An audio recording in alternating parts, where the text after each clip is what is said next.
तशरीफ लाते हुए जनाब चौधरी नासिर अमवान। अस्सलाम वालेकुम रहमतुल्लाह जी। एहलियाने सरसाला दा असी जिस कदर शुक्रिया अदा करिए साढ़े को अल्फाज नहीं है कि साड़ी क़यादत का इतना अकीदुल मिसाल तुसी इस्तकबाल किया, असी इस वास्ते तुहाडे बहुत ज़्यादा शुक्रगुजार हाँ। जनाबे आला साड़ी ये क़यादत जिहड़ी है इसके पास एक शेर है कि ये हज़ार रसीद पत्ते तुझे कुछ ना दे सकेंगे, ये हज़ार रसीद पत्ते तुम्हें कुछ ना दे सकेंगे, जिसे हो उम्मीदे बहार वो हमारे साथ चले। तो वोट जोड़ा होता है एक नज़रिए का होता है।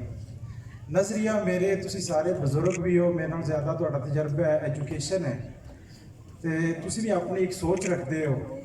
मुस्लिम लीग काफ जिहड़ी है चौधरी बरादरान साडे ज़िले की पहचान ने। तुसी जिथे भी दुनिया ते जाओ, ना सिर्फ पाकिस्तान विच बल्कि पाकिस्तान तो बाहर मैं यूरोप कंट्री का विजिट किया है, उत्थे भी सानू लोग जिस वेले असीं गुजरात कहने हैं तो चौधरी बरादरान का कहते हैं। चौधरी बरादरान ना सिर्फ साडे ज़िले की पहचान ने बल्कि साडी शान बल्कि साडी आन भी ने। फिर चौधरी बरादरान ने अपने ज़िले गुजरात वास्ते की किया, उन्होंने एक सियासी हरीफ कमरज़मान कायरा की मैनूं अज तक गल याद है, जिस वेले मैं गुजरात का विजिट किया, उन्हें एक गल आखी है कि गुजरात अली अवाम टोटल हल्का चौधरी परवेज़ लाइद ने जी यूनिवर्सिटी दी है, इसका एहसान सारी जिंदगी ला नहीं सकता। चौधरी परवेज़ लाइद जी यूनिवर्सिटी को दी है, अज आफत याद यूनिवर्सिटी की तुहाडे बच्चियां और बच्चे तुहाडे घरां विच चुक के ना सिर्फ तुहाडे बल्कि मंडी बावलदीन पिंबर सियालकोट और तुहाडे पर्दे दे विच बच्चियां नूं लैके जाके उत्थे तुहाडीआं बच्चियां PhD MSc BSc करदियां ने पईयां, और इसी सारा सिरा जो सिल है ये चौधरी परवेज़ लाई दे नाम है।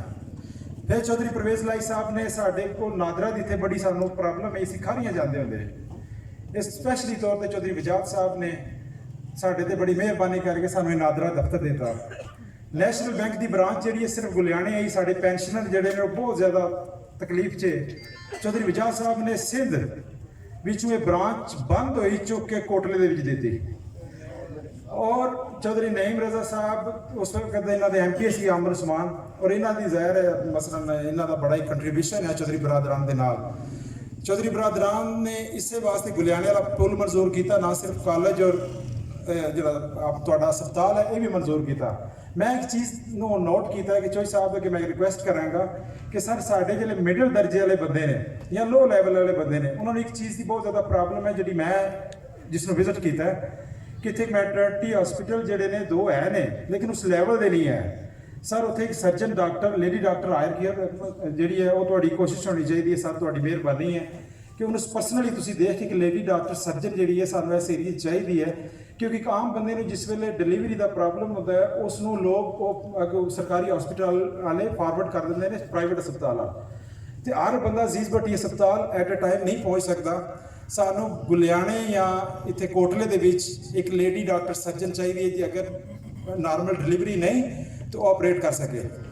दूसरा चौधरी बरादरान के दौर चौधरी परवेज़ लाई वाहिद वज़ीर आला है कि उन्होंने दौर कि पूरे पाकिस्तान के जितने पॉलीटिशियन ने तो इस चीज़ का इलम होना चाहिए कि साढ़े जिस चौधरी परवेज़ लाई साहब एज ए चीफ मिनिस्टर है 200 अरब रुपया सरप्लस छड़ के गए हैं।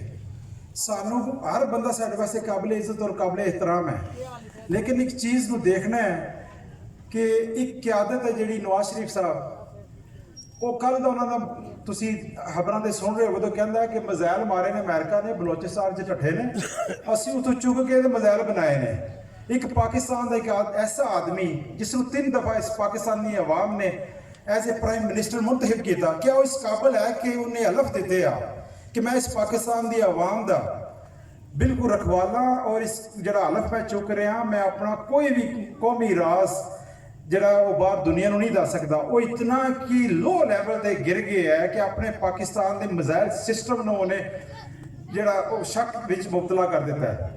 क्या एक ऐसा आदमी वज़ीर आज़म होने का कायल है, जितनी मनी लॉन्ड्रिंग करके वो बंदा लै गया है, लंदन के विच उन्हें कितनी अपनी प्रॉपर्टी बना ली है और असीं अज जलील हो रहे हैं। साढ़े कोल की है चौधरी बरादरान साडा एहसास है, साढ़े ज़िले गुजरात की जान है। और नाल ही नवाज शरीफ की गल मैं और मैंशन लाजमी कराँगा कि देखो अज भी पाक फौज के जोड़े बजुर्ग बैठे ने ਪਾਕ ਫੌਜ ਇੱਕ ਐਸੀ ਚੀਜ਼ ਹੈ ਕਿ ਜਿਹੜਾ ਉੱਥੇ ਦਾ ਨਮਕ ਖਾਣੇ ਵਾਲਾ ਬੰਦਾ ਨੇ, ਉਹ 50 ਸਾਲ ਦਾ ਬੁੱਢਾ ਹੋਵੇ ਦਾ ਹੱਥ ਦੇ ਉਹਦੇ ਛੜੀ ਹੋਵੇ ਦੀ, ਅਗਰ ਉਹਨੂੰ ਆਖੋ ਨਾ ਕਿ ਬਾਬਾ ਜੀ ਜੰਗ ਲੱਗ ਗਈ ਹੈ, ਤਾਂ ਫੌਜੀ ਕਹਿੰਦਾ ਕਿ ਮੈਂ ਸ਼ਹਾਦਤ ਨੂੰ ਤਰਜੀਹ ਦੇਣਾ, ਕਿ ਉਹਦੇ ਖੂਨ ਦੇ ਵਿੱਚ ਵਫਾ ਰੱਜ ਜਾਂਦੀ ਹੈ। ਔਰ ਇਹ ਬੰਦਾ ਪਾਕਿਸਤਾਨ ਇਤਨੀ ਵੱਡੀ ਬਲੈਕ ਗੇਮ ਦਾ ਹਿੱਸਾ ਬਣਦਾ ਪਿਆ ਨਵਾਜ਼ ਸ਼ਰੀਫ, ਕਿ ਪਬਲਿਕ ਔਰ ਆਰਮੀ ਜਿਸ ਵੇਲੇ ਵੀ ਕਿਸੇ ਮੁਲਕ ਨੂੰ ਤਬਾਹ ਕਰਨਾ ਹੋਵੇ, ਉਸਦੀ ਪਬਲਿਕ ਔਰ ਆਰਮੀ ਨੂੰ ਲੜਾ ਦਿਓ। ਇਸ ਪ੍ਰੋਪੇਗੈਂਡੇ ਦਾ ਖਿਆਲ ਕਰੋ ਕਿ ਮੁਲਕ ਨੂੰ ਕੈਂਸਰ ਦੀ ਤਰ੍ਹਾਂ ਚਮੋਟਿਆ ਹੈ ਔਰ ਸਾਡੇ ਵਾਸਤੇ ਬਹੁਤ ਜ਼ਿਆਦਾ ਅਜ਼ਾਬ ਹੈ। ਤੇ ਤੁਸੀਂ ਇਨਸ਼ਾਅੱਲਾ ਤਾਲਾ ਚੌਧਰੀ ਬਰਾਦਰਾਨ ਨੇ, ਤੁਹਾਡੇ ਭਰਾ ਨੇ, ਤੁਸੀਂ ਡਾਇਰੈਕਟਲੀ ਇਹਨਾਂ ਨਾਲ ਆਪਣਾ ਤਲਕ ਵਾਸਤਾ ਰੱਖੋ। ਇਹਨਾਂ ਨਾਲ ਪਹੁੰਚਣੇ ਵਾਸਤੇ ਤੁਹਾਨੂੰ ਕਿਸੇ ਟਾਊਟ, ਕਿਸੇ ਚਮਚੇ ਦੀ ਕੋਈ ਜ਼ਰੂਰਤ ਨਹੀਂ। ਚੌਧਰੀ ਨਾਤਾ ਉਸ ਵਿੱਚ ਬੈਠੇ ਨੇ, ਜਾਓ ਆਪਣਾ ਜਾਇਜ਼ ਕੰਮ ਕਰੋ। ਔਰ ਇੱਕ ਹੋਰ ਮੈਂ ਮਸ਼ਵਰਾ ਦੇਣਾ ਚਾਹਨਾ ਕਿ ਕੰਮ ਐਸਾ ਚੌਧਰੀ ਸਾਹਿਬ ਕੋਲ ਲਓ ਕਿ ਨਾ ਤੁਹਾਨੂੰ ਸ਼ਰਮਿੰਦਗੀ ਹੋਵੇ, ਨਾ ਚੌਧਰੀ ਸਾਹਿਬ ਕੋਲ ਕੰਮ ਕਰਵਾ ਕੇ ਤੁਹਾਨੂੰ ਉਹਨਾਂ ਨੂੰ ਸ਼ਰਮਿੰਦਗੀ ਹੋਵੇ। ਇਸ ਨਾਲ ਇਜਾਜ਼ਤ ਚਾਹਨਾ ਜਨਾਬ, ਅੱਲਾਹ ਹਾਫਿਜ਼।